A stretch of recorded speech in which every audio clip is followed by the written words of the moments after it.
My name is Grant. I got into film because I guess I've always sort of liked creating little videos. I joined the film program at my school. The most knowledgeable person about film in my family is honestly probably me. My favorite film right now is probably Little Miss Sunshine, and I'm really glad I saw it on the big screen and not like streaming at home because it was just so much more impactful. One movie I know of that was filmed in San Rafael was Gattaca, and they used the exterior of the Civic Center building. I went to school, I got a bachelor's in film, I got a master's in film archiving studies, and I've worked in and around films my entire adult life. I worked at Skywalker Ranch for over a decade. Well, ILM started with George just because 20th Century Fox had such an almost non-existent special effects house that he needed for Star Wars. And so he found as many really incredibly talented, really forward-thinking people as possible. As ILM and as the Lucasfilm family grew and grew and grew, they ended up running out of space on the ranch, and they ended up relocating a lot of different areas of ILM, of THX, in different areas in either downtown San Rafael or in the Kerner corridor. They were populated in 8 or 9 different buildings in San Rafael, as well as everything on the ranch.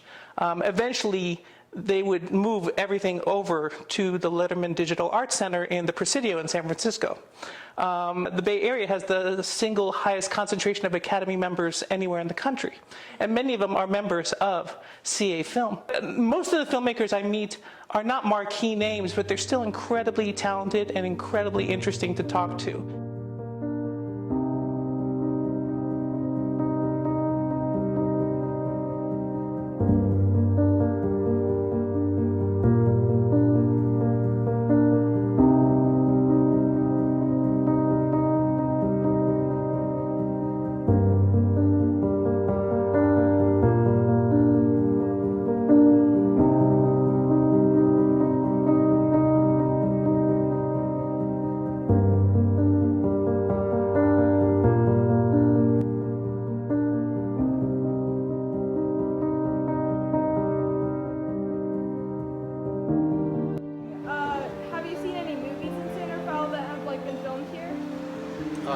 Graffiti, the Lucas movie? Yeah, Graffiti. Yeah, I think we saw it right here.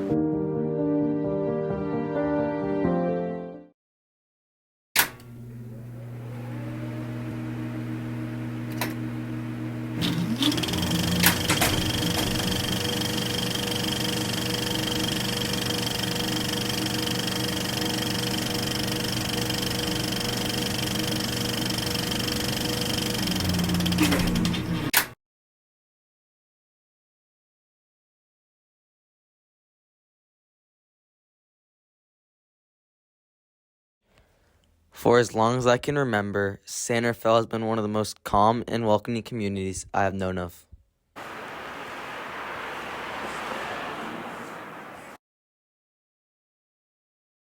This business has been open since 2002. Oh, really? Yeah, yeah. I myself have been here for 11 and a half years. We have no crime here. Yeah. I've been here like it's 11 and a half years, never had any... Nothing like in this like courtyard area?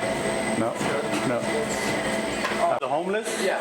Well, that was pre-pandemic. Really? Yeah, pre-pandemic, yeah. What's that? Yeah. The pandemic didn't increase it or anything. Oh, really? Yeah. Yep. So, pre-pandemic, it was, like I said, first couple of years I was here, we did have a lot of homeless problems, you know, people sleeping out in the courtyard there at night and stuff, but it's mellowed out. Yeah.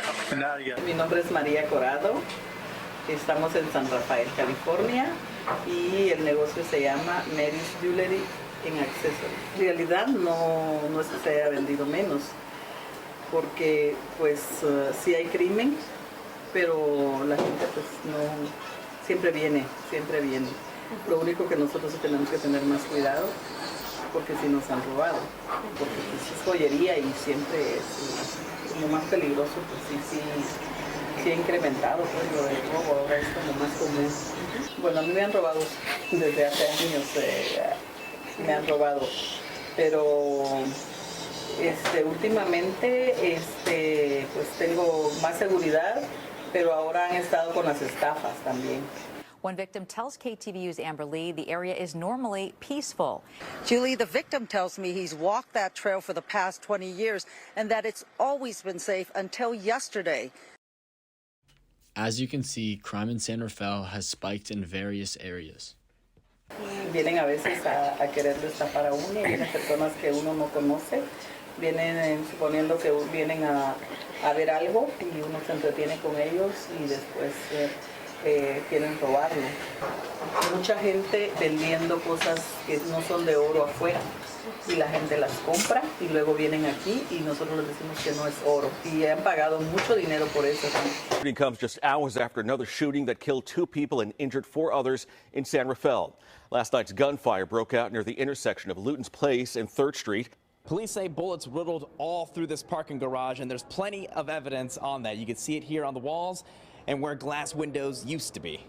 Pues que se preocupe más por los negocios pequeños, ¿no? Porque a veces uno hace los reportes y no le ponen asunto a uno, las autoridades. As a community, we think San Rafael needs to take into consideration more how hard the jobs of these small businesses are, along with all the crime they deal with daily.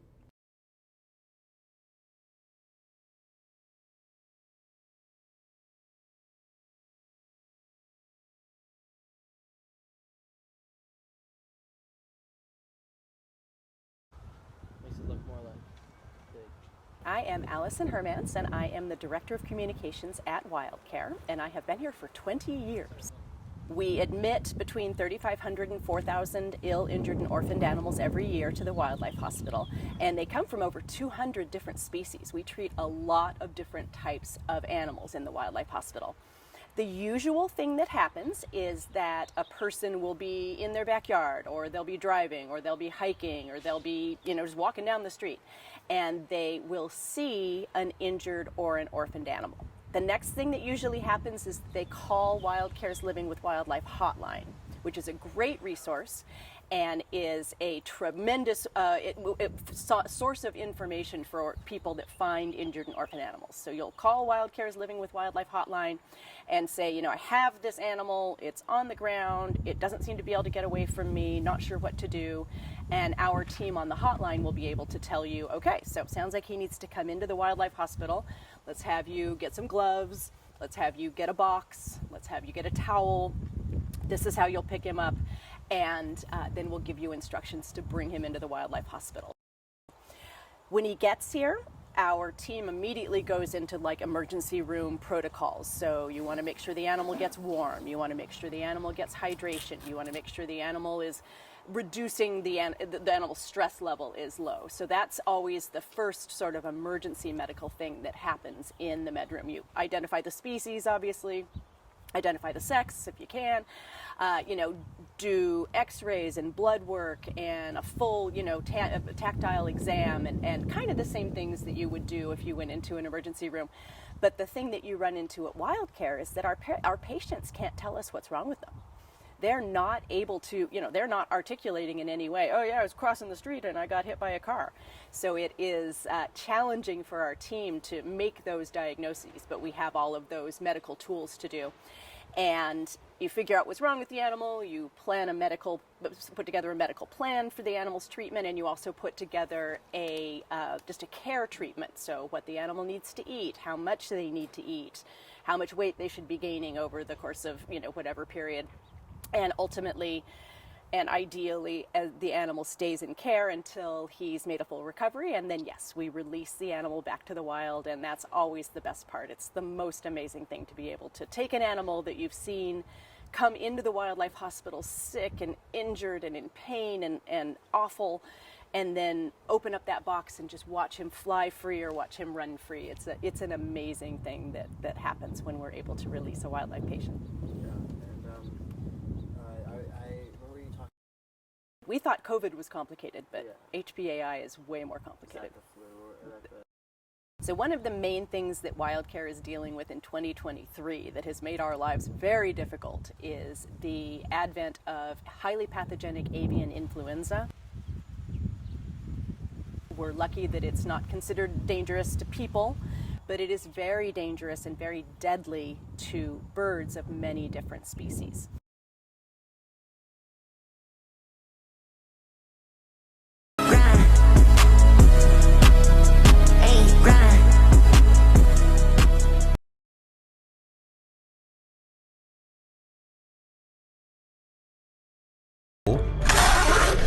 It kind of happens everywhere. Skateboarding.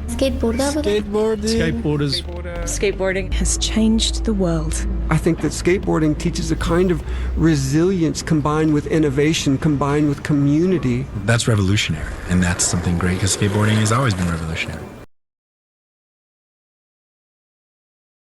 Every July, early July, there's been an annual skateboarding event where skaters are brought together to embrace the culture of hill bombing in San Francisco. Hill bombing is pretty much the act of skating down a hill, going at a pretty high speed. It just ended up getting out of hand. When I got to the event, the street was already barricaded off. About 30 minutes after that, they opened up the street. Skaters began starting the event. It was going pretty good, young kids bombing down the hill on scooters. Everybody was enjoying themselves. It was harmless and it was a fun event. Chaos began to break out. I don't like this. I don't like this. I don't like this. I don't like this. How can they arrest all of us? They can't. 2 minors were taken into custody. There were M80s going off. We were being aimed at with less lethal weapons by Riot PD. I just saw my friend come up to me crying and bleeding out of the side of her face. And I just heard kids screaming. I don't know exactly what was going on. People started running across the park. It ended up being at Church Street. The bomb continued on that side of the street and people were skating down. People were just continuing to have fun. It started getting really out of hand. The cops started to push back from Riot PD started to push back from the top of Church Street. It was pretty much just watching chaos go on from a distance. Dispersals were being read of unlawful assemblies, but kids don't know what that means. It was too much and I just wanted to go home.